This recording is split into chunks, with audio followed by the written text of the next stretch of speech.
Hello everyone and welcome to my vitamin D walk talk. Today I am getting 81 IUs a minute. It is nice and hot outside. I think it's about 76 degrees today. It's a great day for a walk. I haven't gone for a walk for a while, especially at work. During my lunch breaks, I was running out last week to go get fruit for our fruit festival that we had last Thursday, which was a success. It was the first time we ever kind of had a fruit event for my work. So I ended up going shopping. I went to 7 different stores and ended up buying from 5 different places because you never know what you're gonna get when you get to fruit. I went into this one store, I'm like, all the fruit looks so bad. I was definitely not gonna spend any money on this. So a couple of the stores I didn't even get fruit. And then I went into another store, like the farm, I went to the farm and the fruit wasn't ripe enough. So I was like, I can't give people unripe fruit. That's not good for them.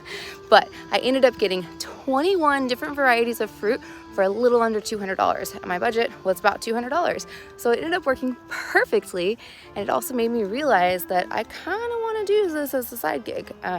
Help people plan fruit parties and be a fruit party planner and kind of plan these fruit spreads for people, these exotic fruit spreads of fruit that they've never had before, kind of getting people talking, making people happy, getting people vibrant from the living food.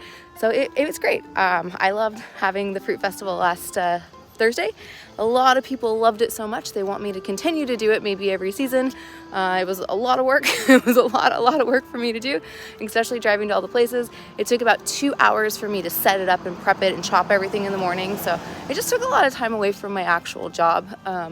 I wish I had a little bit more help, but I didn't have any and I just did it. So I'm learning a lot. This is my second fruit event. So I'm hoping to connect with people at Woodstock Fruit Festival that do this as like a side gig or as a job, an actual full-time job. Because I know there's people in Florida that actually do this. They plan fruit events, they plan fruit platters and that kind of stuff for parties. So I think I'm gonna learn a little bit more from these people that I'm gonna meet and hopefully kind of get a little bit more guidance on how to do this and market it and promote it, because how cool is it to bring fruit to people, you guys? But I wanted to show you guys, I got a bandage. Can you see it? I can kind of see it. Got a bandage on my arm today. It's like 3.5 weeks, I think, of me trying to deal with this burn on my arm. I burned my arm when I was finishing my cookbook 3.5 weeks ago on a pan. I just kind of touched the pan and the burn just ended up getting kind of it got disturbed. It's not in a good place. It's like on the side of my arm. So when I walk, it hits things. It got kind of like not very good. My cat scratched it. It was bleeding. So my little easy burn turned into like massive, like 3 times the size, not healing, not looking good, looking so red. It doesn't feel very good. So I'm like, all right, no more Band-Aids. I have a burn pad on it right now. I have something in my shoe. It's hurting really bad. Ow. Hold on. All right, figure that out.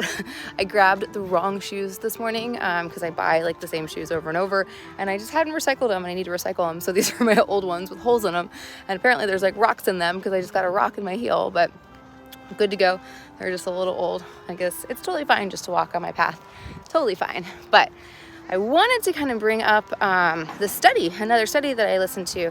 It's actually kind of all over social media. I keep seeing people talking about this and it's really interesting. But it was a Harvard study that was done. So according to the study that they did, they said that optimism helps you live a longer life. So basically people that are optimistic, really optimistic and just really happy about kind of everything happening and don't think that anything bad's gonna happen, they live longer, you guys. So they're finding the study they did, they studied a bunch of females. They lived 5.4% longer. The people that were really optimism lived 5.4% longer, and they had a 10% or greater chance of living past the age of 85. So that was considered excellent longevity. So really interesting because I consider myself to be an extremely optimistic person. I've kind of ruined relationships. I've lost relationships because of it. People don't like that sometimes, and they're just like, oh man. So I don't really vibe with people that aren't really very optimistic, and it's okay because for me, it served me very, very well. I feel like it's helped a lot in my life. And apparently it's going to help me live longer now too. So I love it. I always look on the bright side. I never really think about the negative stuff. I always kind of look to see okay, how is this affecting me? How do I feel? What am I doing? And I'm always on the bright side, you guys. I don't know. I guess I should probably share more tips about it. Tips that I kind of stay very positive. But I think getting outside in the sun helps. Getting a lot of hydration really helps. but it's not necessarily everything that you put in your body. It's also kind of how you feed your mind. So I have gotten rid of toxic people. I don't have toxic people in my life. People that have habits and lifestyles that don't really kind of mesh with mine, I don't hang out with those anymore. And I kind of really tune my mind into positive things. I don't watch the news. I don't listen to the radio. It's literally around like educational books. So I'm going to the park right now. I'm going to read all about my new book, or I'm going to read my new book. It's all about toxins. So environmental toxins, which is a huge passion of mine. So I'm excited about this book. I'm going to hopefully to learn more, hopefully just dive a little bit deeper, help more people, because environmental toxins, you guys, are really causing health problems for people.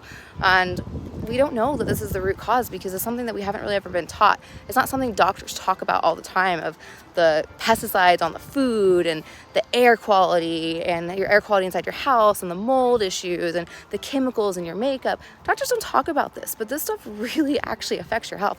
It's all endocrine disruptors, and they affect your liver, they affect your thyroid, they affect your brain. All of these things affect our health and can be a root cause of health issues. So I love talking about toxins. I love chemicals. I don't love them. I love learning about them to help people. So I'm almost at the park. I hope you guys have a beautiful day.